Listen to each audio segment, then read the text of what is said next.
choo-choo. For my baby. Rub my seasoning. My name is Brad, and I'm a conservative Republican. Last summer, I happened to come across a video on the internet about the World Trade Center collapse on September 11th. As a kind of demolition hobbyist, I downloaded it and watched it. The title was Painful Deceptions by a guy called Eric Hufschmidt. The video made me angry. I was determined to prove the maker of this video wrong. I purchased DVDs about 9/11 from CBS and PBS Nova, including one made by the Naudet brothers. These were considered the official videos. And after watching them carefully and researching thousands of websites and archives on the internet, literally not sleeping for an entire week, I realized that the official story, not Eric Hufschmidt's Painful Deceptions, was unprovable, unsubstantiated, absolutely wrong. What you're about to see is information you should already know. Our news reporters, government, and media should have made all this material available to every one of us. Ask yourself why you've never seen it on TV. This is as close as we can get to the base of the World Trade Center. You can see the firemen assembled here, the police officers, FBI.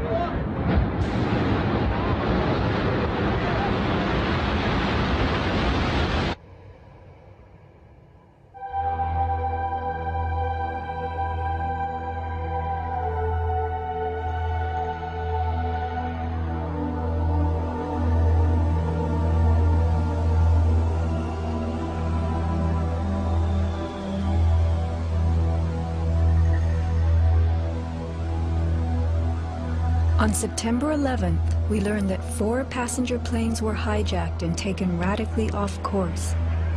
Within an hour, 2 of the planes have flown into the enormous steel towers of the World Trade Center, creating fires and eventually toppling them.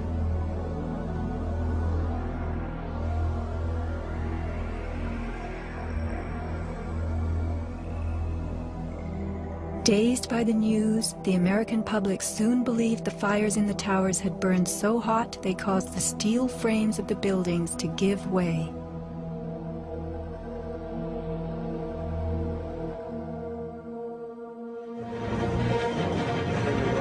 A myth developed, fed by official sources through the media to a bewildered audience. So when it was attacked again, he immediately...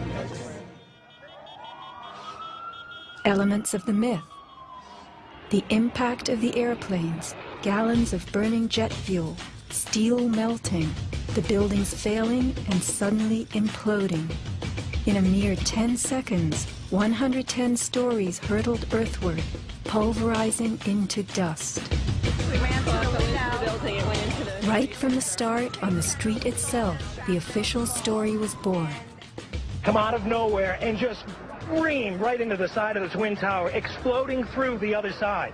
And then I witnessed both towers collapse, one first and then the second, mostly due to structural failure because the fire was just too intense.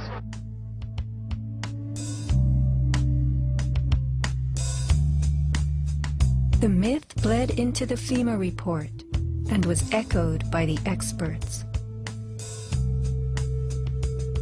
It was the combination of the impact load doing great damage to the building, followed by the fire, that caused collapse. John Skilling and Les Robertson were the structural engineers who designed the streamlined steel frames of the Twin Towers in the 1960s. Because a wayward Army bomber flew into the Empire State Building in 1945, the towers were built with skyscraper crashes in mind. The airplane we were envisioning was the largest airplane of its time, flying slowly and low, lost in the fog. We designed the buildings to take the impact of the Boeing 707 hitting the building at any location. But the aircraft that hit the towers was a Boeing 767, heavier than a 707, fueled for a transcontinental flight and traveling fast. 707s and 767s are comparable. The maximum takeoff weight of a fully loaded 707 is almost 334,000 pounds. As airplanes only carry the fuel load they need, the smaller Model 767s that struck the towers were not, in actuality, maximally fueled or close to their maximum takeoff weight.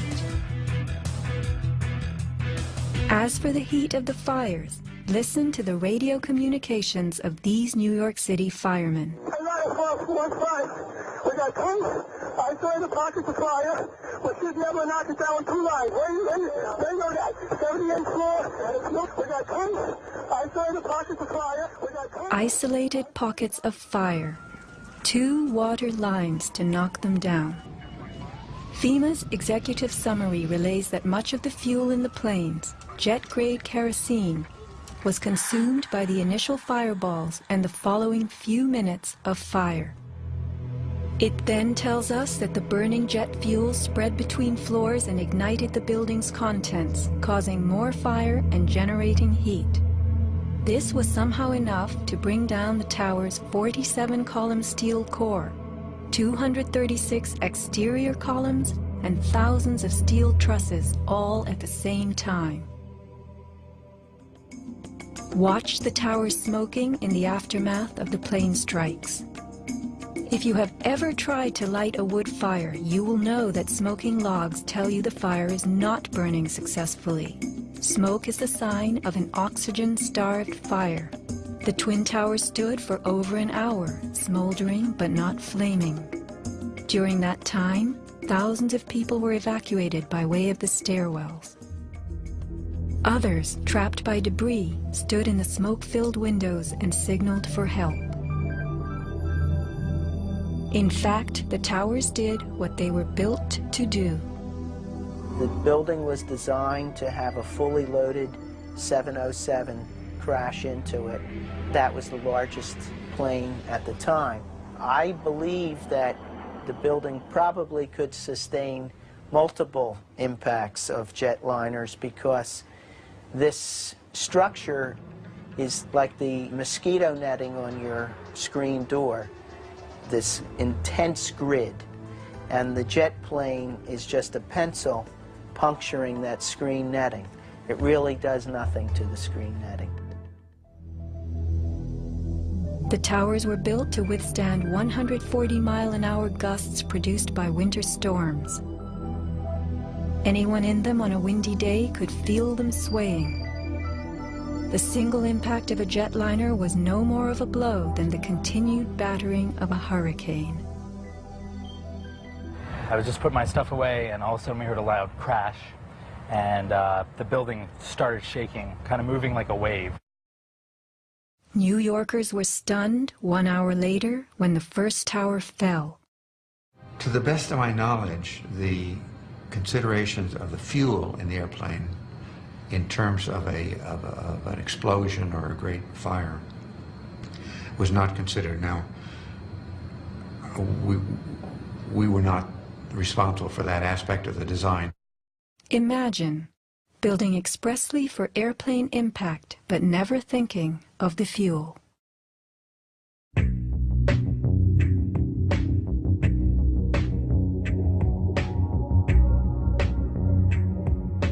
Never before in the history of the world has a steel building collapsed due to fire. I have not seen, until recently, a protected steel structure that has collapsed in a fire. True infernos have raged hot and long in steel-framed buildings, but not one of the buildings ever came down. In 1975, the World Trade Center's North Tower suffered a nighttime fire that flamed for 3 hours, spreading vertically from floor to floor. It burned twice as long as the fires of 9/11 without even a hint of a building collapse. In February 2005, the Windsor Tower in Madrid, a skyscraper undergoing reconstruction, sustained a 20-hour fire. This is what was left, a standing building strong enough to support a crane. Compare a 20-hour inferno to 90 minutes of smoke.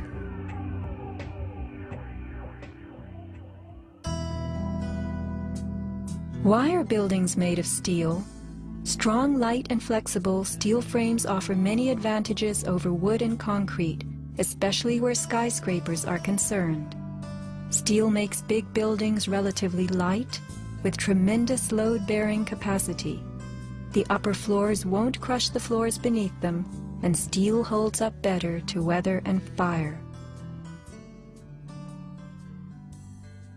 Most skyscrapers are built on steel or concrete frames, which is a grid of columns and beams that goes all the way through the building.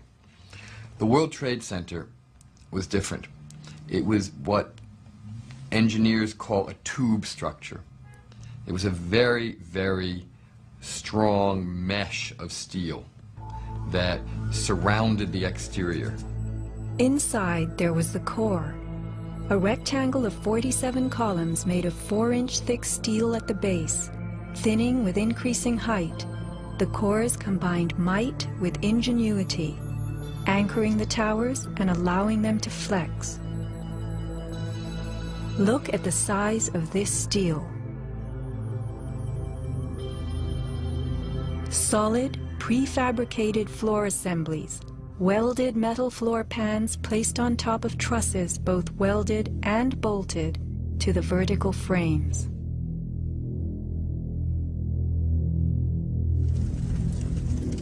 The story we were told. This rock-like steel grid gave way because fire warped the trusses, causing the bolts to fail. As the trusses sagged and fell, the floors dropped with them. In its 2002 documentary, Why the Towers Fell, PBS creates a video model. Once the trusses fail, the floors they were holding cascade down with a force too great to be withstood. The result is what's called a progressive collapse, as each floor pancakes down onto the one below. What remains standing? The tall, indestructible core. Why does PBS fail to explain the complete disappearance of the Twin Towers cores?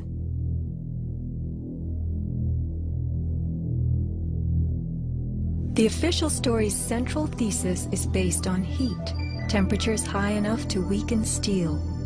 But people in the towers did not report such heat. Think about it. Neither steel, concrete, nor glass can burn. So what in those buildings could have burned to make such heat? How do these firefighters describe the collapse of the North Tower? We started one, floor by floor, instead of popping out. It was if they had detonated. Yeah, if they were planned to take down a building. Boom, boom, boom, boom, boom, boom, boom. All the way down. I was watching it and running. And others give similar descriptions. At 10:30, I tried to leave the building, but as soon as I got outside, I heard a second explosion and another rumble and more smoke and more dust. And then a fire marshal came in and said we had to leave because if there was a third explosion, this building might not last. Like, it sounded like gunfire, you know, bang, bang, bang, bang, bang, and then all of a sudden, 3 big explosions. Started walking down the stairs, we made it to the 8th floor. Big explosion. Flew us back into the 8th floor. Do you know if it was an explosion or if it was a building collapse? To me, it sounded like an explosion, but it was a huge explosion. Chief Albert Turry told me that he was here after the events that took place this morning. He tried to get his men out as quickly as he could, but he said that there was another explosion which took place, and then an hour after there was another explosion in one of the towers here. So according to his theory, he thinks that there were actually devices that were planted in the building. Reports of bombs in the buildings, explosions. A CBS reporter to Dan Rather. But I was coming toward the World Trade Center looking for CBS crews and asked a firefighter if he saw any. All of a sudden, there was a roll, an explosion, and we could see coming at us a ball of flame stories high. Listen to the sound of a large explosion right before the South Tower begins to fall. This is as close as we can get to the base of the World Trade Center. You can see the firemen assembled here, the police officers, everybody.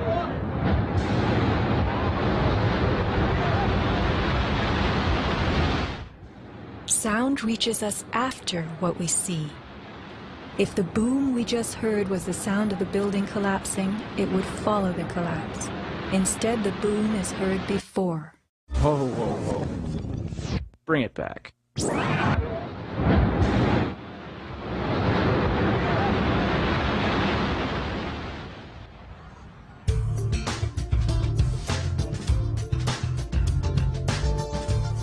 Let's consider the characteristics of steel. Steel is an alloy of iron containing added carbon for flexibility, workability, and strength. In the days of old, blacksmiths heated iron till it was red and pounded it for hours to form it. Horseshoes, knife blades, and plowshares were typical creations. Steel was introduced in the mid-1800s, and by the end of the century, with the advent of the blast furnace, found widespread commercial use. A blast furnace is known as a controlled environment. High temperatures are reached as oxygen is pumped into a closed space. How and when does steel melt? Steel melts at temperatures of 2750 degrees Fahrenheit and above, attained only in a blast furnace or when a powerful incendiary such as thermite is used. Steel or any substance that is burned will never become hotter than the temperature of the fire or heat applied to it. An open-air hydrocarbon fire reaches a maximal temperature of some 1200 degrees Fahrenheit in a dirty or uncontrolled burn, characterized by red-orange flames. Red-orange flames are what we saw on September 11th. Even the fireball caused by the plane strike was red-orange.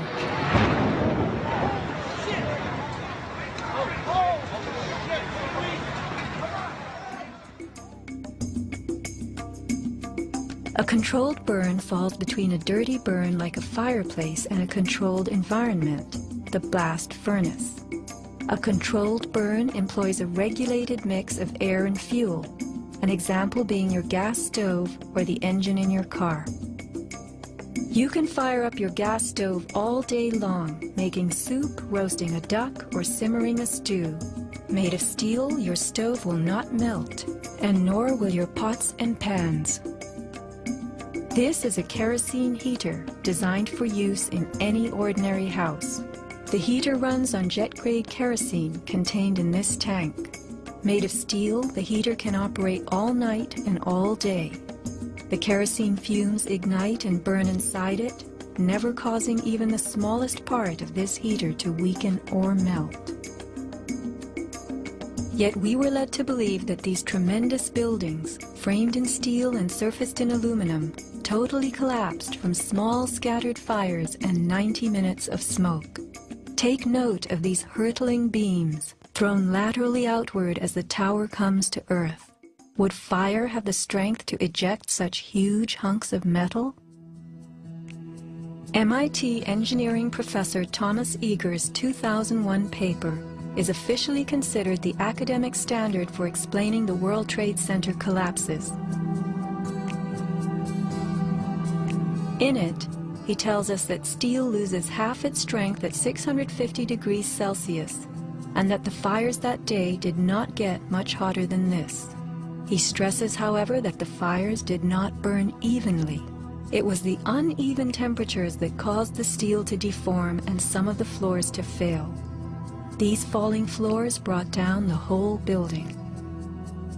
While it was impossible for the fuel-rich diffuse flame fire to burn at a temperature high enough to melt the steel, its quick ignition and intense heat caused the steel to lose at least half its strength and to deform, causing buckling or crippling. This weakening and deformation caused a few floors to fall, while the weight of the stories above them crushed the floors below, initiating a domino collapse. In plain language, straight from MIT.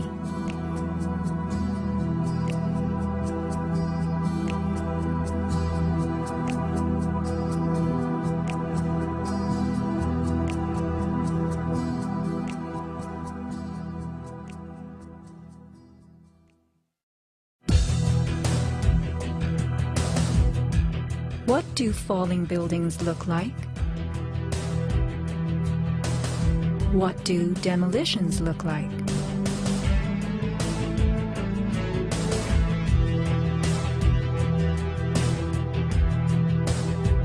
We are seeing typical implosions, characterized by gutting a building's base and then pulling it into itself. Computer-controlled sequencing fires the explosives in a rapid wave. Notice the jets of shooting concrete, the flashes, the pops, the caving of the buildings as they fall into their footprint, the tremendous billowing clouds of dust.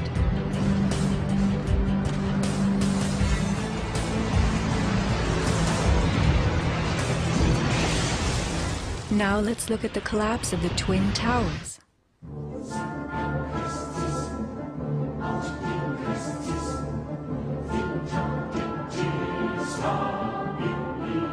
We are seeing explosions rather than implosions, a first in demolition history.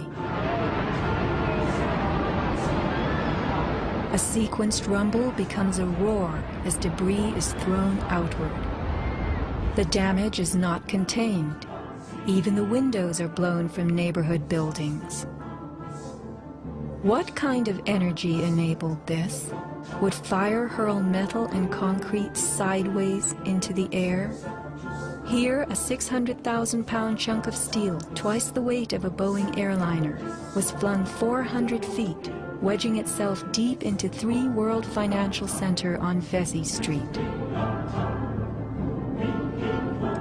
A FEMA photographer taking pictures of Ground Zero wondered why so many steel beams were jutting from neighborhood buildings. Watt shot pieces of the towers all the way across the street.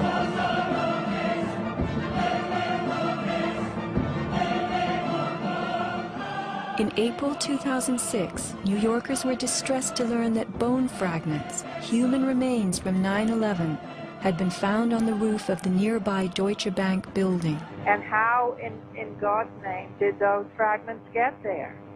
It surprised me that there was still bone fragments or human remains that had not been discovered. How is it possible that after 5 years they're finally looking on the rooftops of the Deutsche building? I mean, that's crazy.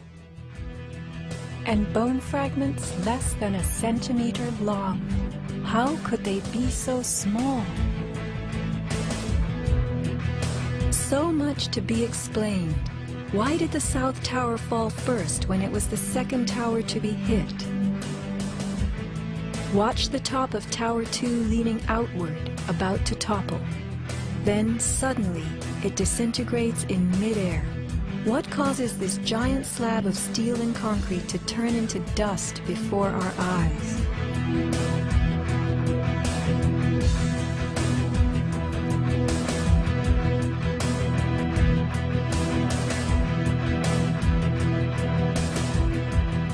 Watch both buildings collapsing straight down, directly into the path of most resistance, which is all the floors and all the mass of the building itself.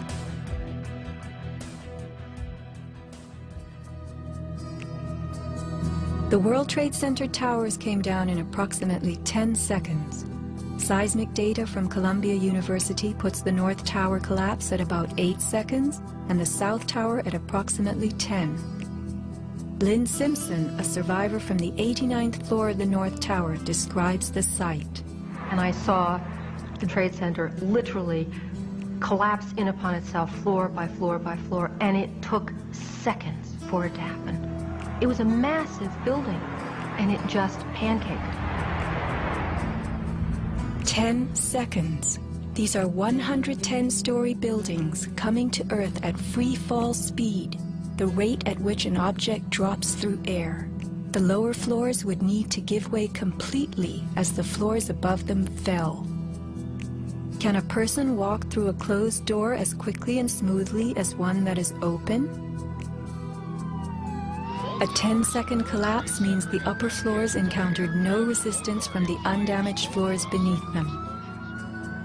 Watch the demolition wave rushing straight down.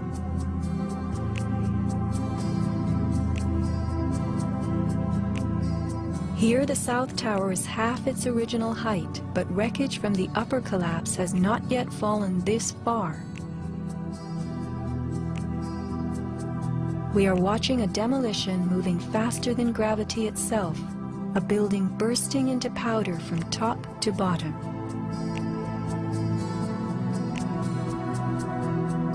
Here, the core of the North Tower finally gives up. 700 remaining feet of giant steel columns, among the strongest ever erected. What force acts upon the core to make it all of a sudden disappear? Eric Hufschmidt, author of the book Painful Questions, is a metal-cutting software engineer. The floors of the World Trade Center towers were on three-dimensional mesh of steel beams. You have to keep in mind now the floor is about an acre in size. There are thousands of joints all over it. In order for the floor to fall down, thousands of joints would have to break simultaneously. And then if you look at the speed at which this came down, less than 10 seconds, you blink your eye and thousands of joints just popped somehow. The only way you can explain that is with explosives. They had to have had explosives placed all over the floors at the primary joints. And then that would explain how all of the joints broke at such a rapid rate. The debris was crashing from one floor to the next. Debris cannot crash through steel and concrete floors as fast as it falls through the air. And there was no slowing. Explosives had to be breaking the joints ahead of the falling rubble, which is why the top half starts off collapsing slowly and then it starts picking up speed. This is a pancake collapse. Why don't we see piles of floors at ground zero?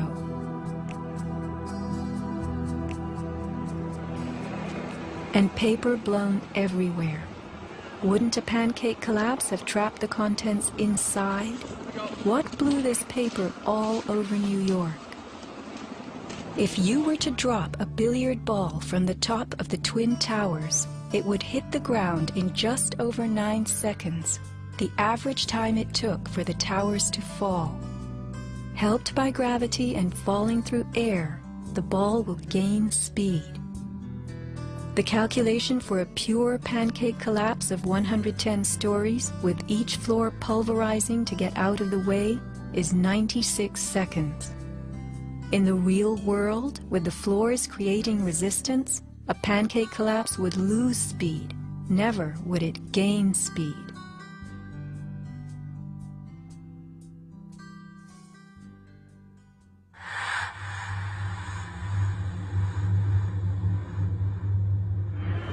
The airplane struck the towers high above the ground. But down in the lobby of the North Tower, marble facing flew off the walls, the windows shattered, all the glass blown out. Right away, a guy from the Port Authority told him the damage was somewhere above the 78th floor. But all you had to do was look around. It was obvious. Something had happened right there in the lobby. You just saw that all the windows were blown out. The lobby looked like the plane hit the lobby. Like the plane hit the lobby. What caused so much wreckage in the lobby? William Rodriguez, a maintenance employee at the World Trade Center and the last human being to exit the towers alive, describes a giant blast below his building. And all of a sudden we heard an explosion. It was a huge explosion that came from under my feet, meaning that it came from the sub-levels between B2 and B3.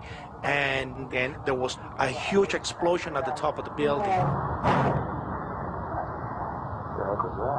You could hear the difference from the bottom and all the way through the top.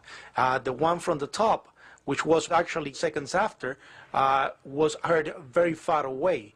The one at the basement was pretty loud, and you felt your actual feet moving with the floor. The tremor that is sent through the floors, that the walls cracked and the false ceiling totally collapsed. And that's when a person named Felipe David came running into our office saying, "Explosion, explosion, explosion." And when I saw him, he has all his skin pulled from under his armpits and missing pieces on his face. An explosion deep down in the tower before the plane crash 95 floors above. Others lived to report enormous explosions below the towers. Construction worker Philip Morelli was in North Tower's sub-basement 4 at the time of the first plane strike. I go downstairs, the foreman tells me to go to remove the containers. As I'm walking by the main freight car of the building, in the corridor, that's when I got blown. I mean, the impact of the explosion, of whatever happened, it threw me to the floor, and that's when everything started happening. Blown to the floor. Let's hear what happened next. I was racing, I was going towards the bathroom. All of a sudden, I opened the door, I didn't know it was a bathroom, and all of a sudden a big impact happened again. And all the ceiling tile was falling down, the light fixtures were falling, swinging out of the ceiling, and I come running out the door, and everything, the walls were down, and now I started running towards the parking lots. There was a lot of smoke down there, there was a lot of people screaming.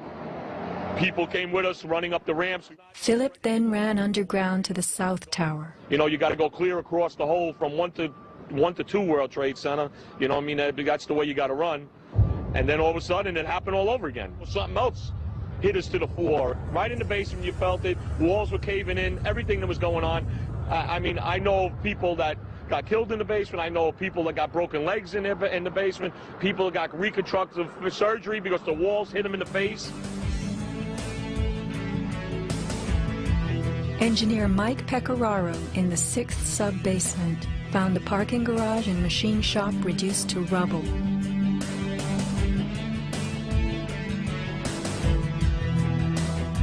Rescue firemen and civilians spoke of hearing explosions throughout the towers. Firefighter Lou Caccioli told People magazine that as he and others evacuated workers, bombs were going off inside the building. Explosions stalled elevators and filled entire floors with smoke and debris. An eyewitness who said there was an explosion on floor 7-8. 7-8. To dispatch, we've just had another explosion. Warren Street because of the secondary explosion. We've got numerous people covered with dust from the secondary explosion. And we got another explosion on the tower, 1013. Tower 2 has had a major explosion and what appears to be a complete collapse surrounding the entire area. Who's involved in the secondary explosion?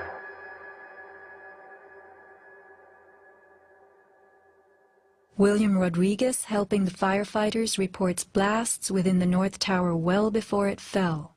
As I went up, I remember listening to small explosions on the upper floors, and these small explosions were not coming from the area of the impact. It was coming from lower floors. And when the second plane hit the South Tower, we heard boom. When we heard boom, inside our building, the North Tower, we heard pa pa pa pa pa pa pa pa. And on the security radio, we heard, we lost 65, meaning the 65th floor collapsed. And as we went down the stairwells, you could hear the actual collapsing inside the buildings. You heard rumble, you heard the cracking of the walls, I mean, pieces falling right next to us of the actual building.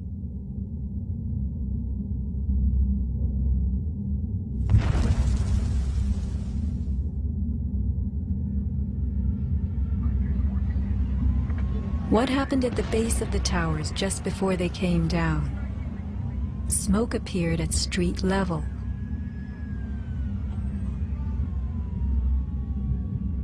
This video was shot from New Jersey.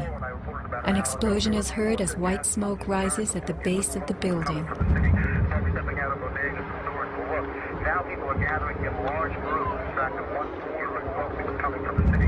Folks stepping out of bodegas and stores.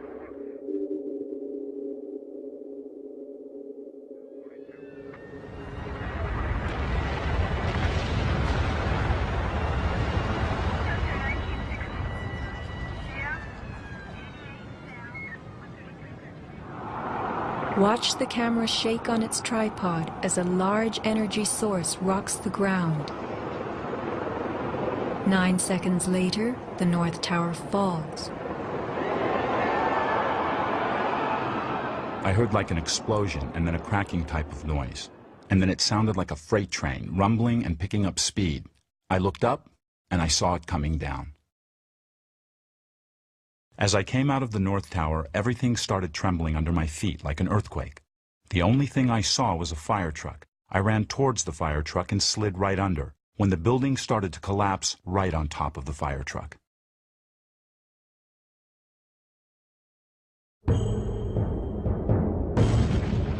Across the Hudson River, Richard Siegel was filming an astonishing day.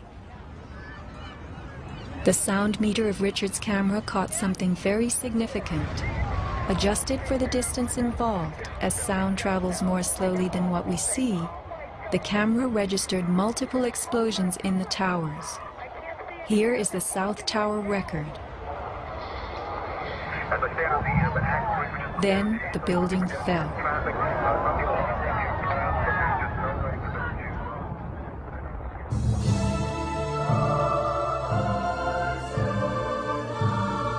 Let's look carefully at the collapse itself. Notice the puffs of concrete issuing from the sides of the building well ahead of the collapse wave. Called squibs in demolition language, these are actual explosives, charges firing visibly through the exterior as gravity pulls the building down.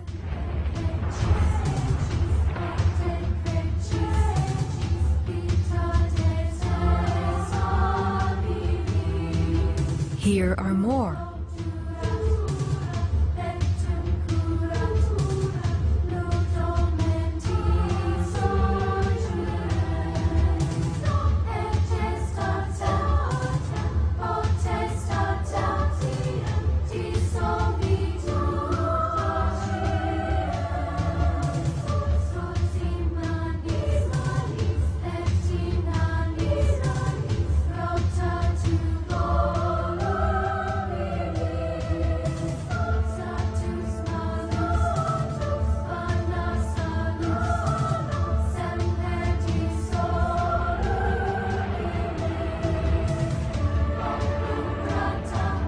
Shattering from the top, engulfed by banana peel plumes, these were no ordinary implosions. The Twin Towers each consisted of 3 multi-story buildings set on top of one another. To sustain the weight of so many floors, the sky lobbies had to be extra heavily reinforced. Watch a big squib coming from the sky lobby band.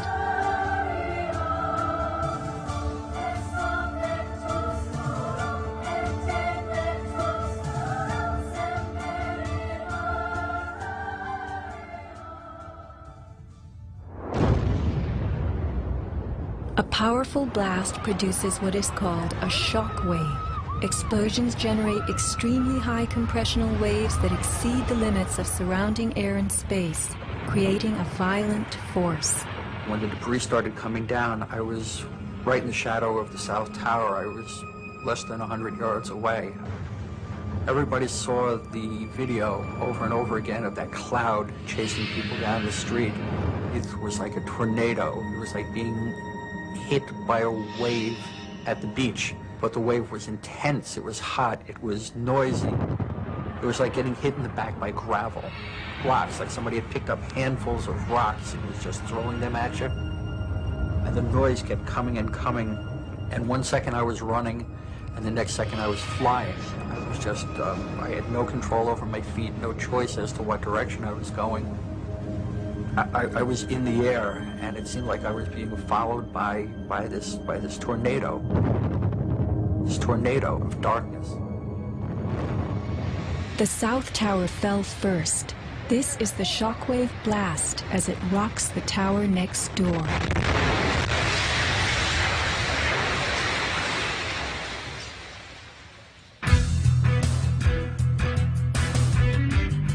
As the buildings fell, they darkened Manhattan, filling the air with billowing clouds of dust and ash.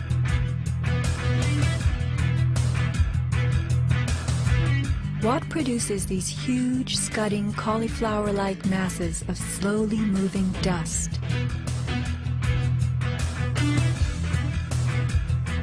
True, a 110-story building has just been reduced to 1 million tons of rubble. But is there anything in our experience we can compare it to? A volcano.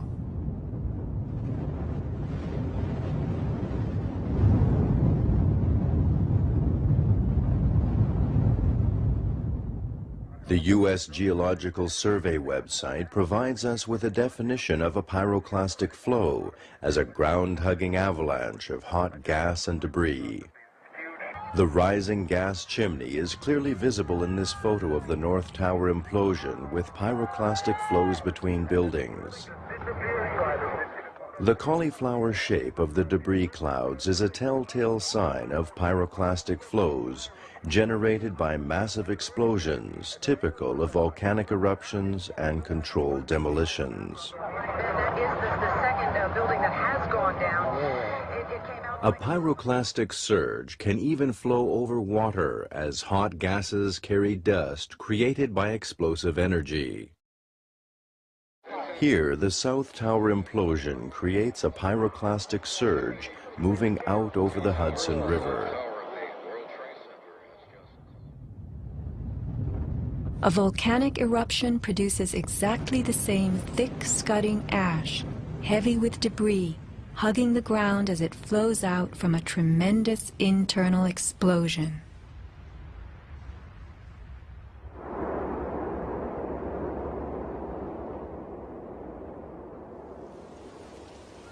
On the southern tip of Manhattan, surrounded by water, huge retaining walls were built below the World Trade Center to hold back the ocean and Hudson River. The bathtub, as it was called, held 7 levels of parking garages, maintenance rooms, and the New Jersey Path train station. After September 11th, the 3-foot-thick slurry walls were found to have shifted up to 18 inches inward. These walls are coming in. These walls hold back the river. So if these walls cave in, this place is going to get flooded out by the river. Let's think about this. A pancake collapse should have left the foundations in place. They had always borne the weight of 110 floors, but something happened in the sub-basements to disrupt them. All the collapse had gone down to track level, so we had 60, 70 feet of wall, totally unsupported. What kind of force could have dislodged so many stories deep underground?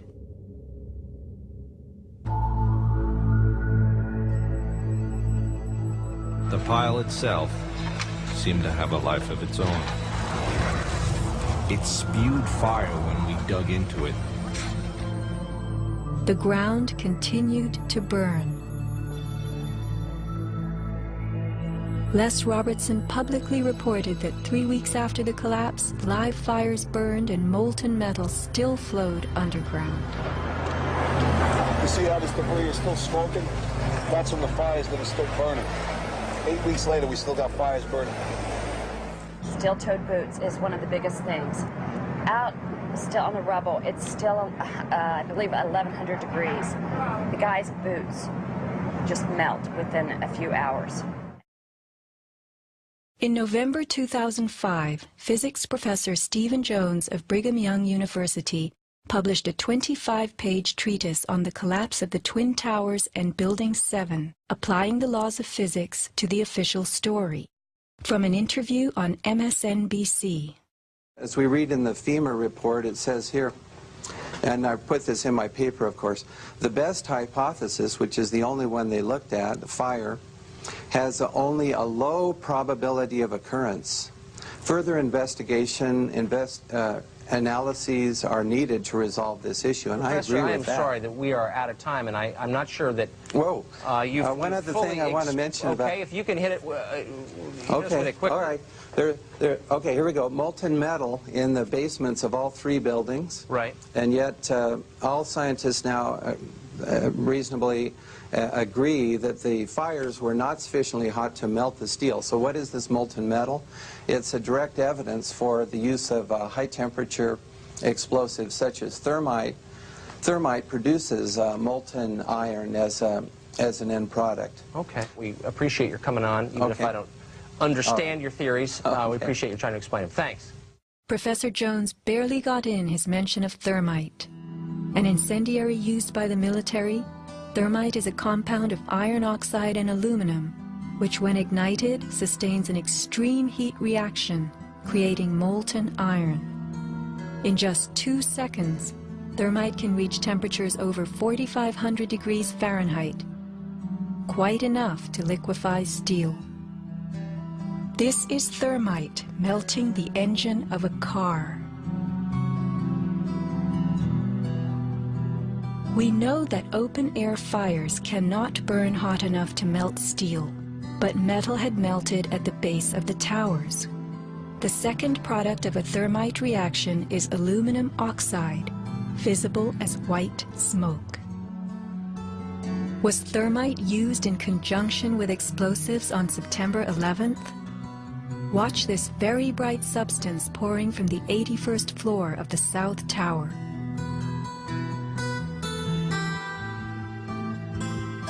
And white smoke appeared at the base of the building. Would this be aluminum oxide, the byproduct of a thermite reaction? Appendix C of the FEMA report describes sulfur residues on the World Trade Center steel. The New York Times called this the deepest mystery of all. Sulfur slightly lowers the melting point of iron, and iron oxide and iron sulfide had formed on the surface of the structural steel. Sulfur used with thermite is called thermate, producing even faster results.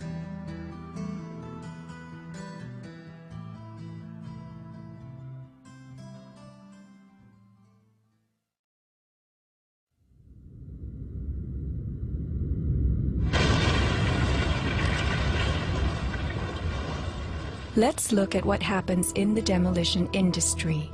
Taking down large structures requires preparation. Powerful explosives and heavy equipment are used in advance to weaken the foundation and bottom sections of a building before additional explosives and gravity bring the rest of it down. The words of a senior blaster. We blow the basement, all the columns in the basement. Then we crack it up at the top to get it started. We go every other floor all the way down. Every explosive has a timer on it. That's why it's controlled. When the columns go, each floor goes down and impacts the one below and keeps going. Here's what demolition experts use in steel-framed buildings: the linear shaped charge. It's a chevron-shaped or V-shaped charge that you can focus at a specific target, and it's lethal. It generates around 3 million pounds per square inch pressure at a speed, depending on the explosive inside the shaped charge, in excess of 27,000 feet per second. Besides the unfathomably powerful shaped charge, blasters have a lot of tricks. There are over 1,000 different types of explosive. Different because they detonate at varying speeds. This is detonating cord, and this burns at about 21,000 feet per second. Comes in all colors, pastels too. With the use of delays, we can control pretty much where the debris lands. We can control vibration. We can control noise levels. Timing and delays are the key to just about everything in our business.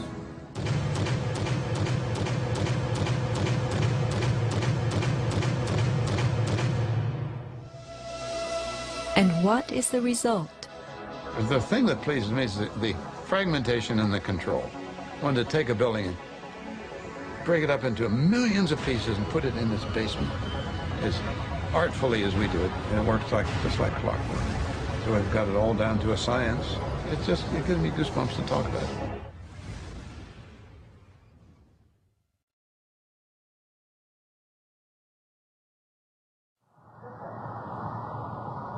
Were the underground explosions intended to blow out the Twin Towers' basements, followed by blasts heard inside the buildings of shaped charges slicing the core? Because of the secondary explosion, we've got numerous people covered with dust from the secondary explosion. Demolition pre-weakening usually takes place well in advance of the final blast, but at the World Trade Center, critical prep work might have had to occur in a very compressed time frame in the panicked aftermath of the plane strikes.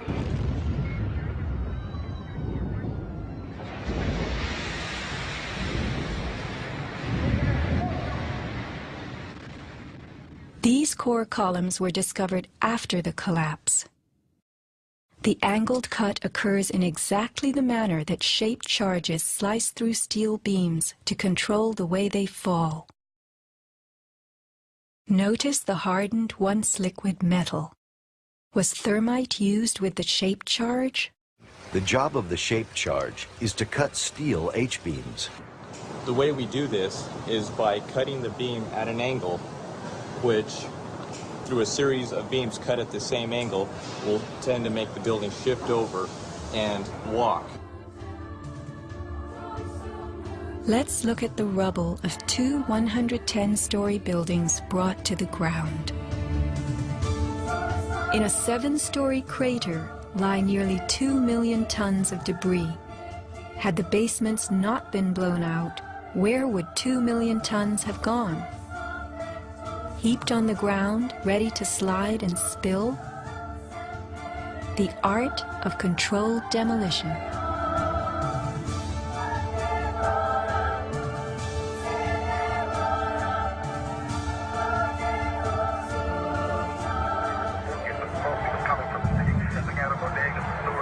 Remember the pre-collapse and mid-collapse explosions caught by Richard Siegel's camera on the Jersey Shore? Were these the blasts that took out the core and upper basements? Just before the final crumble, a mind-boggling sequence of computer-controlled delays that blew the exoskeleton, pulverized the concrete, to bring the whole structure rolling to the ground.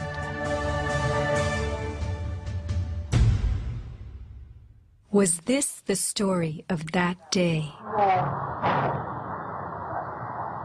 Inside our building, the North Tower, we heard pa pa pa pa pa pa pa pa pa. And on the coming from the city, stepping out of bodegas and stores will look.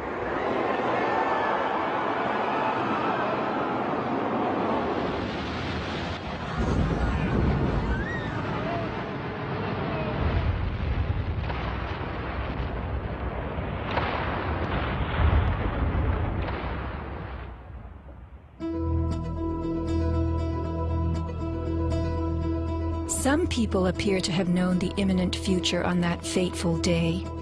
FEMA had arrived in New York on Monday night, ready for a bioterror drill. Spokesman Tom Kenny to Dan Rather. To be honest with you, we arrived on late Monday night and went into action on Tuesday morning. And not until today did we get a full opportunity to work the entire site other than the spot at Church and Day to which we were deployed. And Rudy Giuliani, mayor of New York, tells ABC's Peter Jennings that he was aware the towers would be coming down. What is going on now is a massive rescue effort. Do you believe it's hundreds or thousands? I really don't. I really don't want to say right now, Peter. I think it's going to be a horrible number.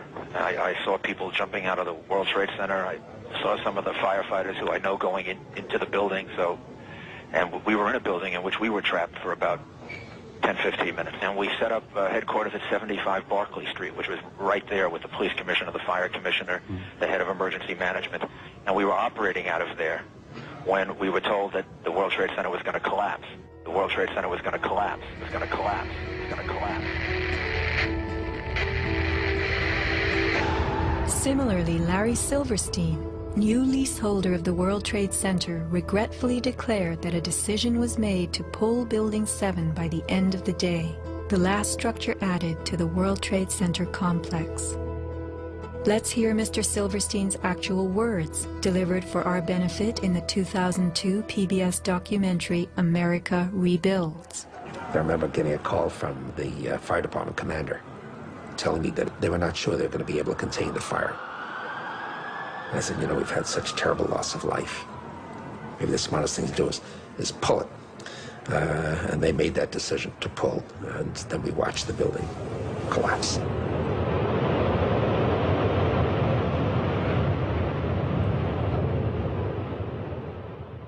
Blast, shoot, blow, and pull are terms used in the demolition industry to refer to bringing down buildings, bridges, and other structures. Because I actually blew the hospital down that I was born in. Originally, we had figured to shoot it, let it drop straight down. Then, watch Demolition Dynamics attempt a big blast. And from Ground Zero's own post-disaster wrecking crew. By mid-December, the Department of Design and Construction had leveled World Trade Center buildings 4 and 5. Hello? we're getting ready to pull Building 6.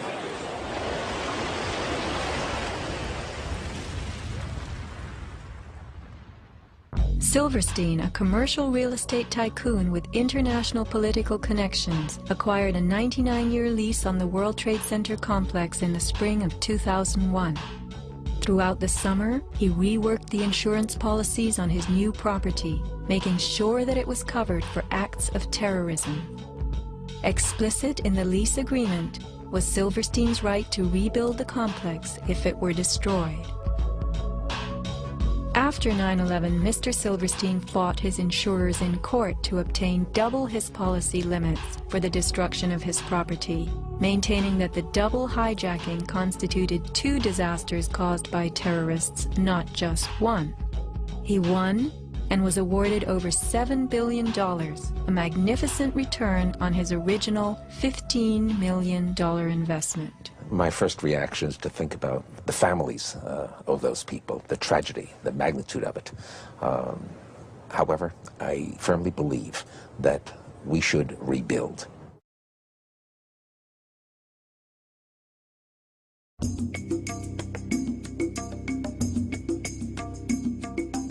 Just in the last few seconds, another building, building number 7, one of the buildings in support of the World Trade Center towers, has collapsed. World Trade 7, functioning as the command center for the complex, housed giant diesel backup and oxygen systems, the mayor's protected emergency bunker, and offices for the CIA, Secret Service, Department of Defense, and Securities and Exchange Commission. Its other tenants were insurance companies, brokerages, and banks.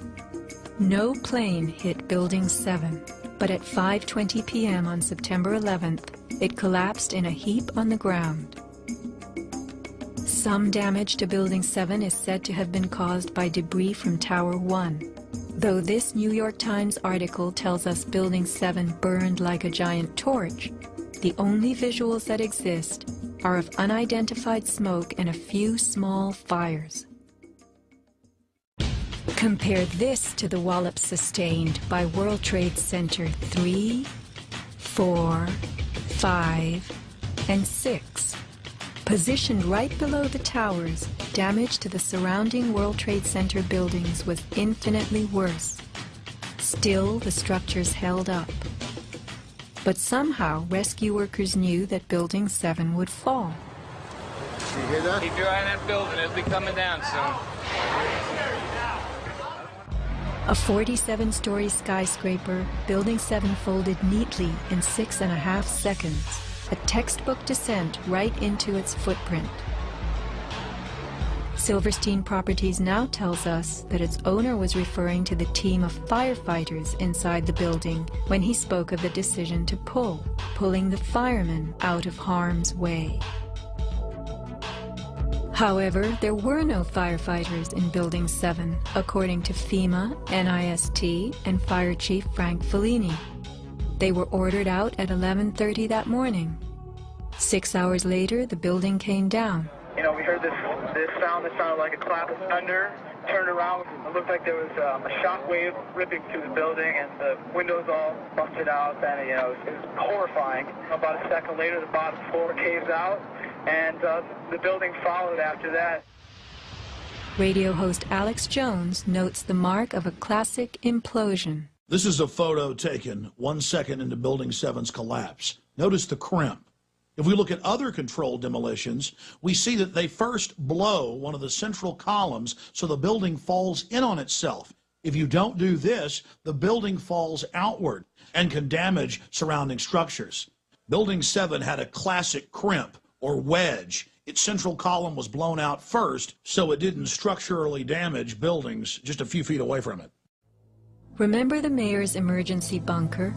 Ensconced on the 23rd floor of Building 7, it was retrofitted with superglass, water, oxygen, and its own generator.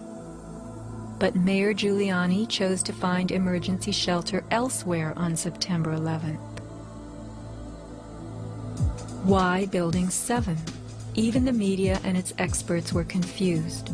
the History Channel interviews structural engineer Ramon Gilsans, who points out the obvious crimp and even speaks of the implosion. Engineers are not just focusing on the Twin Towers.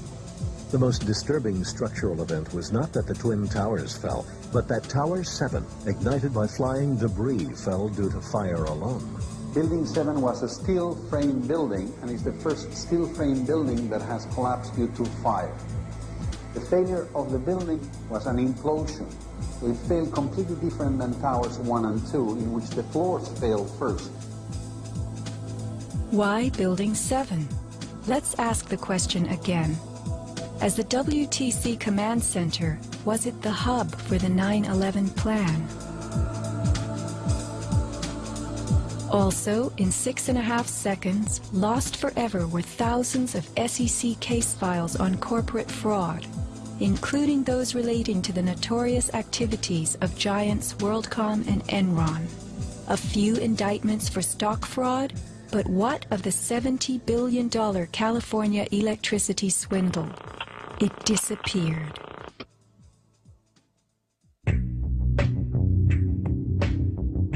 No one died in the collapse of Building 7. It was vacated well in advance of its implosion, but not the Twin Towers. Why weren't police, firemen, and civilians in these buildings told what to expect? Tragically, employees in the towers were advised to return to their offices. The announcement came on that everything was fine. Tower 1, they were evacuating, but Tower 2 was fine, and we could go back to our offices. We're about to go through the turnstile. The security guard says, "Where you guys are going?" I said, "Well, I'm going home because I saw fireballs coming down." He said, "No, your building is safe. It's secured. It is safer to stay in your building. Go back to your office." Stanley Prayamnath returned to the 81st floor. Then, I just happened to raise my head looking straight towards the Statue of Liberty, and what I saw was a giant airplane coming straight towards me. the South Tower was hit between the 78th and 84th floors. Trapped on the 81st floor by crushing debris, Stanley was rescued by Brian Clark. Slowly and painfully, they made their way down a stairwell to freedom. Outside, Stanley had a feeling of uncanny prescience for what was to come. And we peered through the railing up through the trees at the tower, and Stanley said, "You know, I think that tower could come down." And I don't know why I'm telling this man this building is going. But I knew it was not over. I said, "There's no way. That's a steel structure. That's just draperies and carpets and furniture burning. You know, there's no way." And I didn't finish my sentence when the tower started to slide. And I can still remember hearing, first of all, this boom, boom, boom explosion.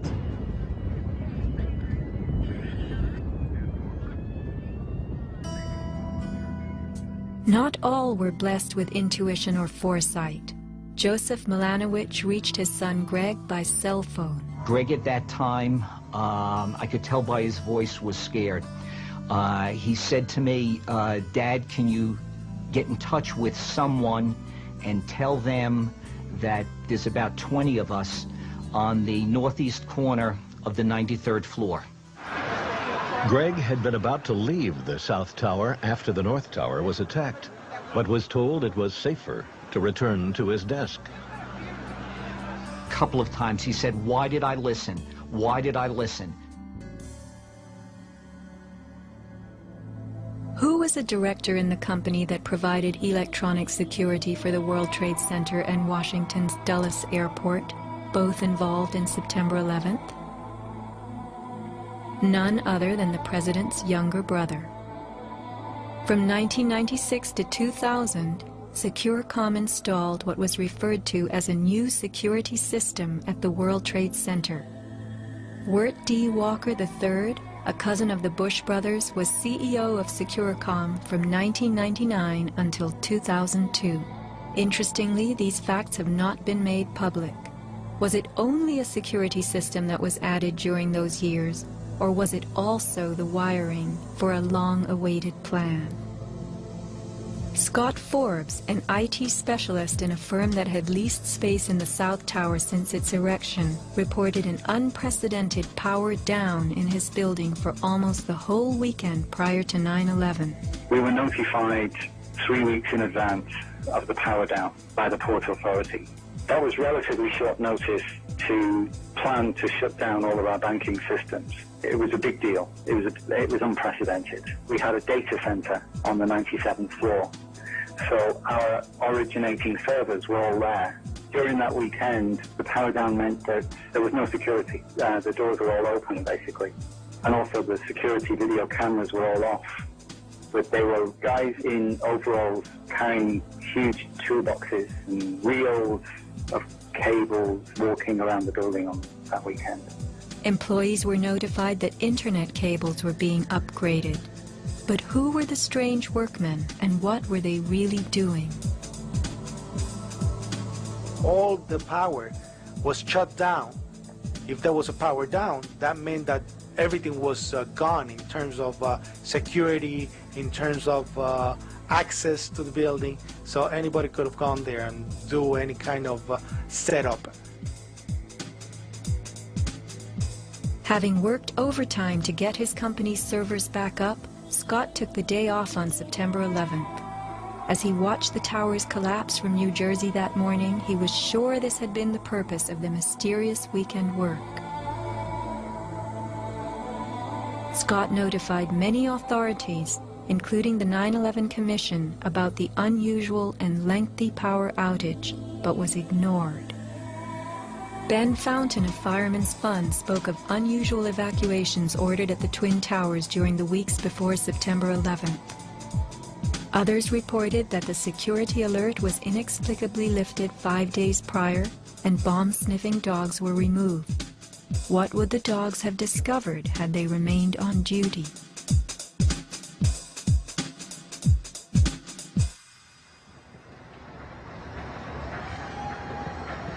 Not long after the disaster, Lower Manhattan saw banners like this one. Although they were idolized as cathedral-like symbols of power and triumph that pierced the New York skyline, the Twin Towers were big money losers for the Port Authority of New York. They cost millions a year to equip with the basics: electricity, water, heat, air conditioning, sewage, and even oxygen, being airtight. As modern communications connected traders from all corners of the globe, tenancy in the Twin Towers continued to drop. The towers presented another problem. Decades ago, their steel beams had been sprayed with fireproof asbestos, a cancer-causing material banned from use in building in the mid-1980s. Although the World Trade Center complex was given several waivers, it was expected to clean up its act. But to remove the asbestos from every supporting beam in the Twin Towers would have been almost undoable. Quotes for this cleanup ran over $1 billion, and no insurance company was willing to bear the cost. An urban renewal project of unfathomable proportions. Given the tower's issues and problems, September 11th proved an unexpected bonanza. The Trade Center was built in the 1960s to revive a rundown area of New York, and 40 years later, urban renewal could again take place. 2 white elephants were removed, and a brand new complex is in the works. The full height of the new Freedom Tower will soar to 1,776 feet.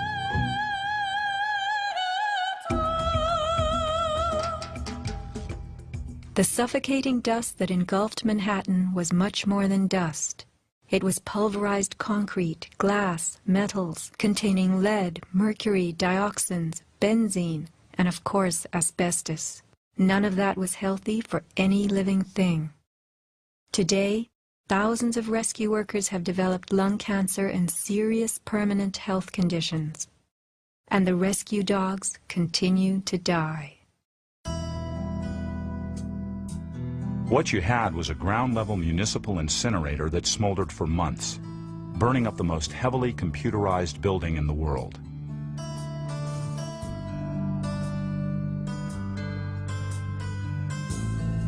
Patients have had black paste coming out of their pores. They have reported bowel movements that are blue or green and have smelled like smoke, despite the fact that they have not been at a fire scene for months. Only 3 days after September 11th, Washington instructed the EPA to declare Manhattan safe and reopen Wall Street, though the air remained toxic. A federal judge is blasting the former head of the Environmental Protection Agency for telling New Yorkers it was safe to return to their homes and offices near Ground Zero soon after the 9/11 attacks. The judge called Christine Todd Whitman's actions, quote, conscience shocking, and refused to grant her immunity. It was documented that the White House ordered EPA to tell these lies, to downplay the seriousness of the environmental hazards. In addition, 9/11 first responders who have fallen ill and applied for aid have been denied.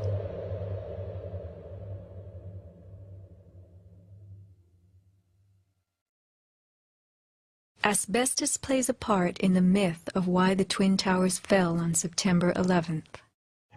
The steel had been sprayed with a lightweight fireproof foam, which, while cheaper, was much less adhesive. The New York Times has reported that the foam fell off easily, and the Port Authority had been fixing and replacing missing sections in the months before September 11th. But even if the fireproofing had been perfectly applied, the impact of the plane crashing into the North Tower was so powerful, it simply blew most of it off, allowing the fire to attack the steel beneath. Once the planes hit, whatever condition it was in before the fact, made no difference because an impact would knock it off and the fire would have devastating effects on the steel. One good smack from a jet plane and the puffs of asbestos are all blown off the steel. Would a few hundred doors slamming do the same thing? Here, the History Channel tells us how, due to poor fireproofing, flames swept through the pockets between floors. As much of the fireproofing had been dislodged on impact, the flames were attacking unprotected steel. When steel is not protected, the strength reduces very fast. When you get to about 1100 degrees Fahrenheit, you lose about half the strength of the steel. The fire inside the towers may have reached temperatures of 2,500 degrees Fahrenheit. The New York Times has reported what happened to those steel floor trusses then. The steel did heat up and it became softer and softer, almost like licorice. And eventually, all the steel had been weakened in this zone. 40 years ago, the steel used to build the World Trade Center was certified by Underwriters Laboratories, a global product compliance and public safety guardian. Let's hear a lone voice that spoke out from this enormous company. My name is Kevin Ryan, and I'm formerly a manager at Underwriters Laboratories. I was fired from my job 5 days after sending a letter to a government scientist at the NIST, questioning the report that the NIST had recently released in October of 2004. I wrote this letter because I had serious questions about what I saw in the report. Those questions went back to September of 2001 when UL's CEO came to our location in South Bend. He told our entire staff that the World Trade Center steel had been certified by UL, and he said that we should be proud of how long the buildings had stood. Over the next 2 years, I did some research and found some very disturbing facts, including that the steel had been disposed of in an unprecedented manner. Once I discovered those facts, I sent a written question to UL CEO asking him about these things and what he was doing to protect our reputation as a company. He replied in writing to me that UL did, in fact, test the steel. He talked about the quality of the sample and how well it had performed in the tests. And he said that our company had tested the steel and that it had done beautifully. After that, he asked me to be patient and wait for the NIST report because UL was working closely with them. I saw this report in October of 2004, and in November, I sent my letter to NIST asking for clarification. I felt it was an obligation on my part to ask the questions, since no one else seemed to care to. After the 1993 bombing, the fireproofing in both buildings was updated considerably. But when you look at the NIST report, you don't see any testing that showed that a 767 would widely dislodge the fireproofing under any impact, let alone so far from the point of impact. So now we've been left with a new theory that is not really a theory at all, but only a collection of vague statements. The NIST report represents what can really only be called anti-science. They started with their conclusions and worked their way back to some leading hypotheses.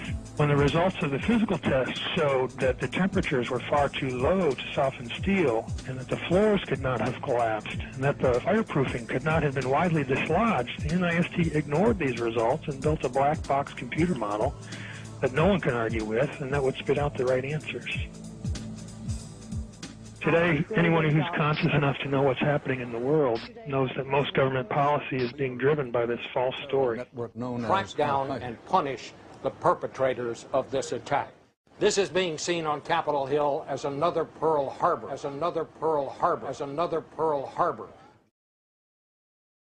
The steel in dragon-like lengths and contortions spoke for itself. Bent, deformed, without cracks.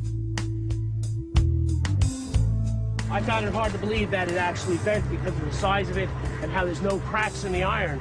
It bent without almost a single crack in it.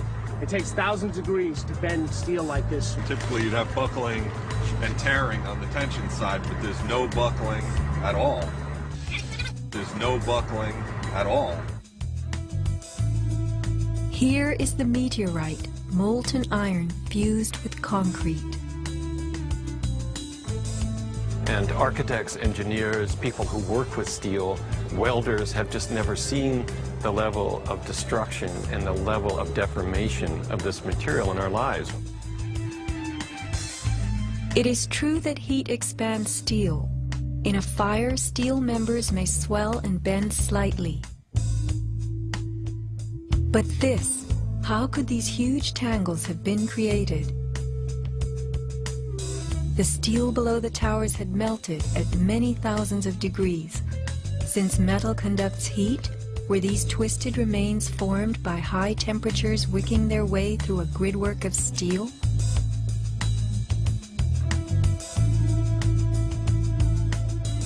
Explosives also deform steel. As they fire, gas pushes outward.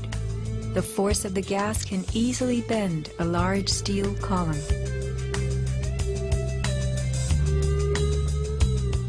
Two kinds of debris, huge shattered columns that could break a truck, combined with matter that was near pulverized. You have two 110-story office buildings.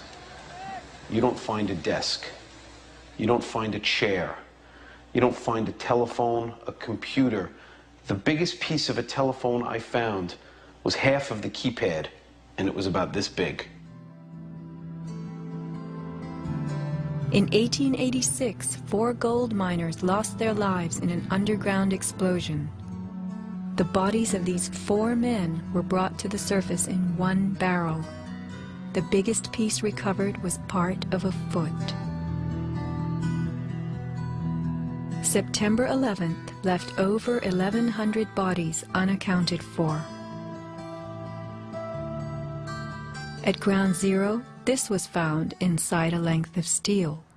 And before they sealed this up with the sheetrock and all the building materials on the interior face, the workers would sometimes put beer cans, and the newspaper that we found, the New York Times paper, we found in a similar spot to this.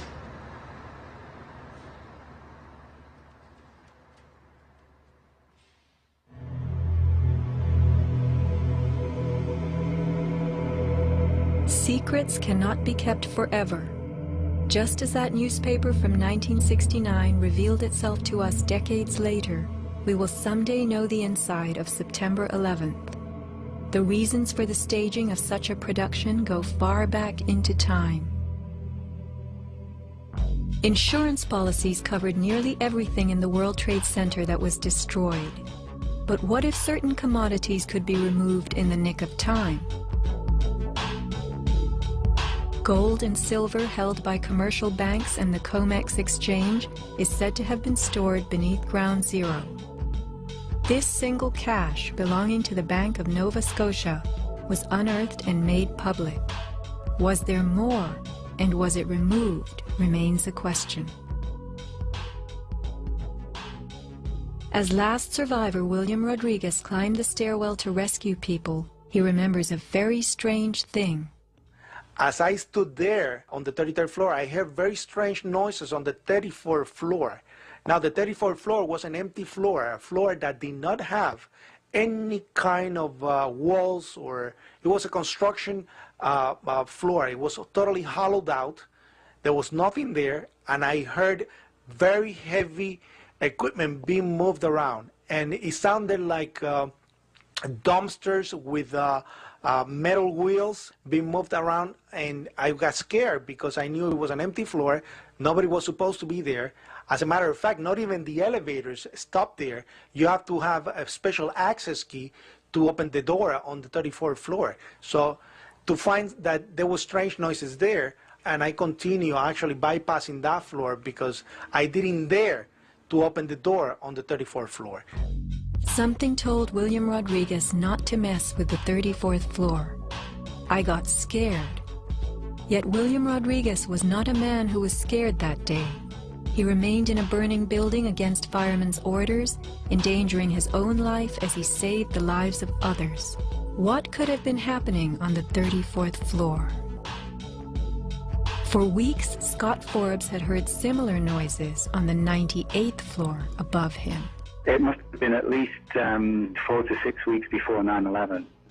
It was like rebuilding work going on upstairs. The tenants, the people from Aon who had been removed somewhere else, the offices were just vacant. And there was a lot of heavy machinery building work going on. It was almost like pneumatic drills and lots of hammering, so much so that the floors were shaking. That's how noticeable it was. It was almost as if something heavy was being moved and then it was being taken off wheels, and it was like, boom. Our floor underneath literally shook. You could feel the weight above you. That was how large it was. On one occasion, I opened a door to see what was going on, being nosy. When I opened the door, the whole office space was empty. There was nothing there at all. It was quite bizarre because it was just empty. Completely empty, barren, nothing, zero. Not even cables hanging from the ceiling, but there'd been these heavy noises and vibrations up above. It was really strange. And the noticeable dust in the building the week before. It was probably the week leading up to 9/11. Every morning I'd come in around 7 a.m. and the dust was incredible. It was filthy. It was like the cleaners weren't cleaning. Right where the windows were, there was a sill which enclosed radiators. I was sick to death of the dust which was appearing on the windowsills. It was dirty grey and very, very noticeable in that week leading up to 9/11. Where was that dust coming from? Grey dust Scott himself had to clean. Was it powdered cement? The steel columns of the Twin Towers formed an endo and exoskeleton. Had something been placed around the edge of the building, holes been drilled to contain it? Was the dust in those final days a telltale sign? As white elephants, the buildings were full of vacant offices. Tenants could be temporarily moved around for upgrades as Aon was, and a plan arranged to perfection. Was the strange construction that could be heard but not seen going on all over the towers? Larry Silverstein took possession 6 weeks before September 11th, when the strange construction began. Were the sounds that scared William Rodriguez the last of the wraths as they left a sinking ship?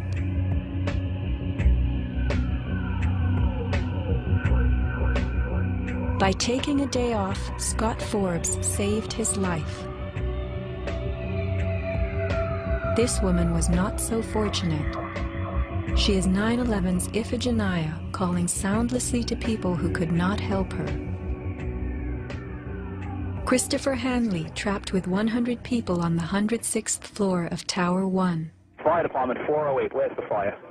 Yeah, hi. I'm on the 106th floor of the World Trade Center. We just had an explosion up here. What building are you in, sir? 1 or 2? One World Trade. All right.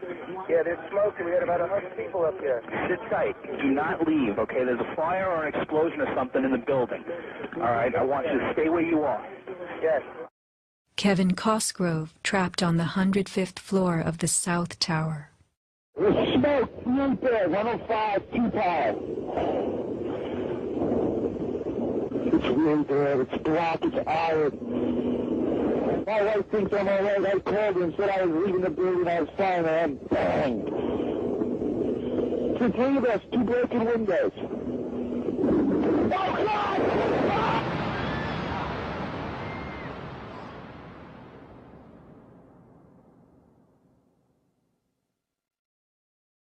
Let's not forget these people whose fate on this day was decided for them.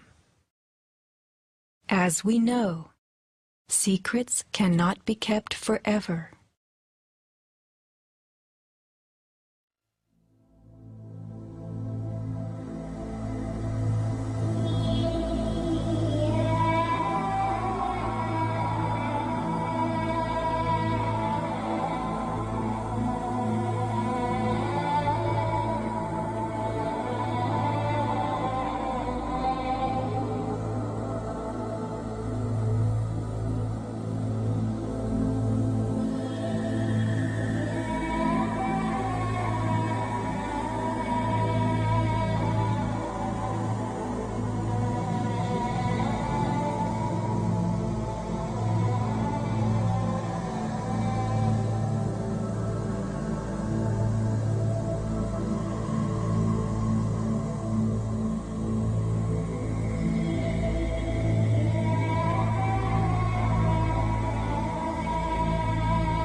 When I reach the place I'm going, I will surely know my way, and I will turn and look inside me and bid farewell to one more day. Every light begins with darkness. Every flower is one to see, and with the sun and wind to taste us, we are bound to be released. I will fly beyond this valley. I will open up the gate, and when I reach the place I'm going, I will surely know my way.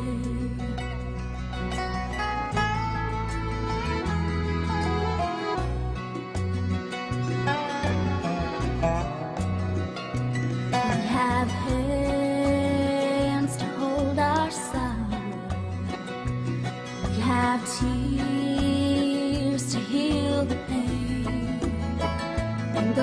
your eyes ask many questions. On your lips I hear my name. I was born without a whisper.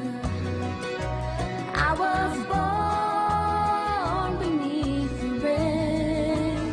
But when I reach the place I'm going, I will surely know my way. I will surely know my way.